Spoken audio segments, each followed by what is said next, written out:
Chapitre 8, suite arithmétique et géométrique. On attaque le paragraphe 3, somme de termes consécutifs. On commence par une remarque préliminaire. Alors, nombre de termes dans une somme. Ici, on ajoute U5 plus U6 plus U7. On nous dit, c'est une somme de... Alors, combien de morceaux est-on en train d'additionner? Il y a 3 morceaux. C'est une somme de 3 termes. Ensuite, si je veux ajouter U5 plus U6 jusqu'à U18, combien y a-t-il de termes dans cette somme? Alors attention, en fait il y a un piège, puisque si jamais vous êtes tenté de faire l'indice qui est ici 18 moins celui-ci, 18 moins 5 ça ferait 13, et dire il y a 13 termes là, on peut regarder que sur la ligne du dessus, ce calcul ne marche pas vraiment, puisque si vous faites 7 moins 5, on aurait obtenu 2, alors qu'on a écrit que la somme comportait 3 termes. 7 moins 5 plus 1. Et ici, de la même façon, il va falloir faire 18 moins 5, 13, plus 1, puisqu'on compte le premier terme. On a donc, en fin de compte, 14 termes dans cette somme. Et de façon plus générale, si on vous dit qu'on est en train d'additionner des termes, UP plus 1, plus, etc. jusqu'à U indice Q, combien y a-t-il de termes dans cette somme? Eh bien, si vous voulez savoir combien on est en train d'additionner de petits morceaux, on fera cet indice Q moins l'indice de départ, P, plus 1. Il y a Q moins P plus 1 terme. Donc on peut vérifier ici, ça marche. 7 moins 5 plus 1, ça fait 3 termes. Et c'est ce qu'on a utilisé en dessous pour calculer notre nombre de termes, 18 moins 5 plus 1. Cette remarque étant faite, hop, allons-y pour les petites règles à apprendre par cœur. Donc de quoi s'agit-il dans ce paragraphe? Dans certains exercices, on va les rencontrer juste après, on a besoin d'ajouter des termes qui se suivent d'une suite arithmétique. On imagine qu'on a le tableau de valeurs d'une suite arithmétique et on va vous demander dans un exercice d'ajouter toutes les cases là, d'ajouter plein de termes qui se suivent, ils sont les uns à côté des autres, d'une suite arithmétique. Alors, soit on les a tous sous les yeux et puis avec la calculatrice, on les ajoute les uns après les autres, soit on apprend une petite règle qui simplifie la vie et qu'on va écrire tout de suite. Donc, quand on nous demande d'ajouter plein de termes de la suite qui se suivent, on va simplement faire le nombre de termes, d'où la petite remarque préliminaire puisqu'on va en avoir besoin.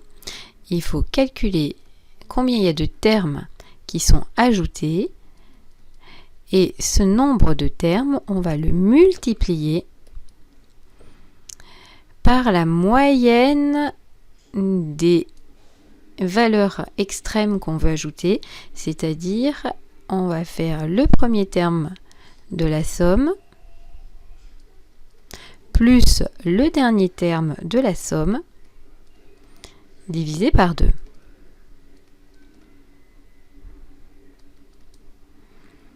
Alors, il y a une petite anecdote concernant cette formule. Gauss, qui est un mathématicien très célèbre, l'aurait trouvé cette formule à l'âge de 9 ans. Bon, alors nous, on y va, on essaie de voir si on comprend la formule et comment elle marche sur un exemple.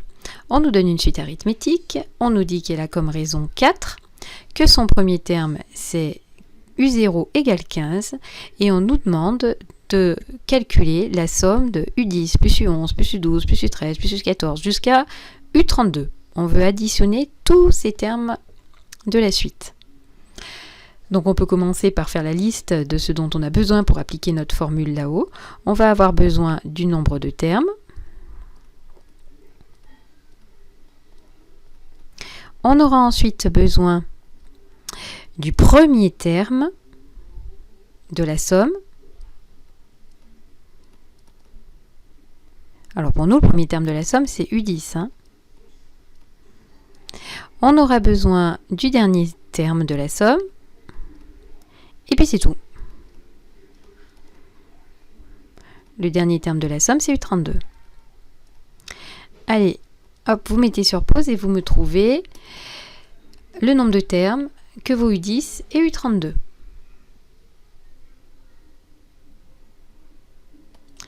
Allez, nombre de termes. On a dit qu'il fallait prendre les indices, s'en servir. On fait l'indice qui est ici, moins le premier indice, et on n'oublie pas de rajouter plus 1.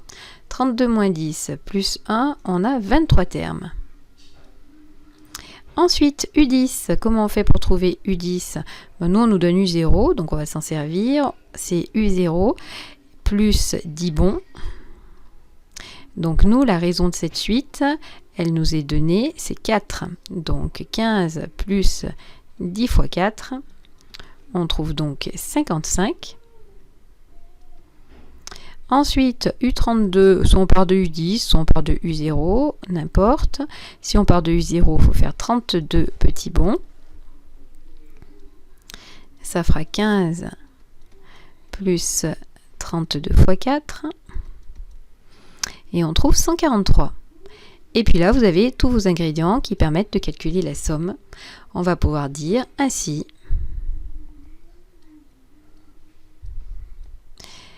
Ma somme est égale à, donc dans l'idéal, on remet la petite formule. Nombre de termes pour nous, c'est 23. Fois la moyenne des termes extrêmes. Premier terme, on a dit 55. Plus dernier terme, on a trouvé 143, divisé par 2. Et si on ne se trompe pas, on fait le petit calcul et on trouve 2277.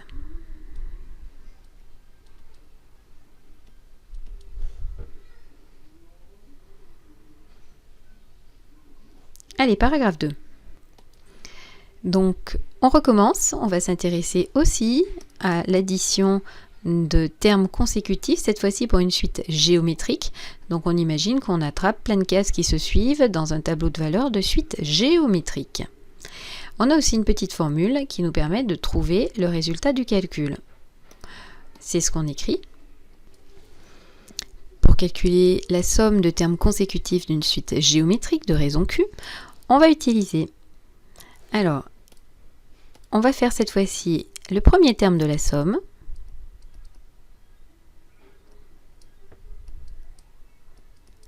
Multiplié par une grosse fraction. Il va falloir écrire en haut de cette fraction le nombre 1. On va s'appliquer. 1 moins la raison à la puissance nombre de termes qu'il y a dans la somme et divisé par 1 moins la raison tout court. Allez, on essaie de voir si on a compris. On a un exemple, on nous donne une suite géométrique. La voici. Elle est donnée... Oh, c'est un petit peu plus embêtant par une formule explicite. Bon, on nous dit qu'elle est géométrique. On n'a pas besoin de le démontrer. On va juste, en calculant les 3 premiers termes ou 2 termes même, on aurait pu se contenter de trouver le petit bond qu'il faut réaliser. V0, c'est 3 puissance 0. Ça fait 1. V1, c'est 3 puissance 1. Ça fait 3. V2, c'est 3 au carré. C'est 9. On comprend que le petit bond, la raison, c'est 3. Donc, revenons à nos moutons. On nous demande de calculer la somme de V6 jusqu'à V15. On a besoin de quoi dans notre formule? On va avoir besoin du nombre de termes.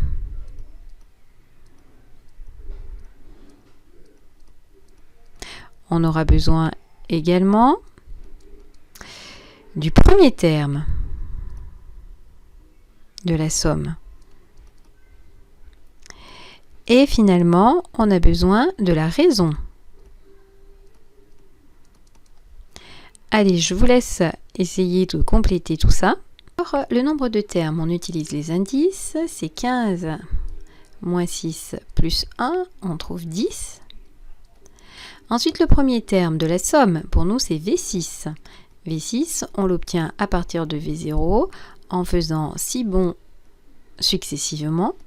On aura donc 1 multiplié par 3 à la puissance 6, ça nous fait 729. Et notre raison, on a dit qu'il s'agissait de 3. On peut ainsi calculer notre somme. On a dit premier terme de la somme, c'est 729, multiplié par un gros quotient, 1 moins la raison à la puissance nombre de termes sur 1 moins la raison. Alors on ne fait pas de simplification qui n'aurait pas lieu d'être. On va calculer le numérateur puis le dénominateur. Notre fraction s'écrit donc 1 moins 3 puissance 10. On demande à notre calculatrice moins 59 048.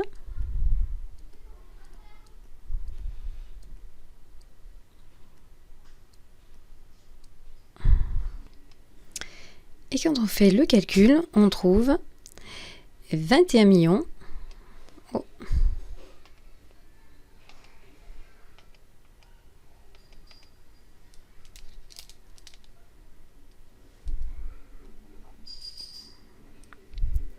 « 522 996. Allez, on essaie dans les exercices.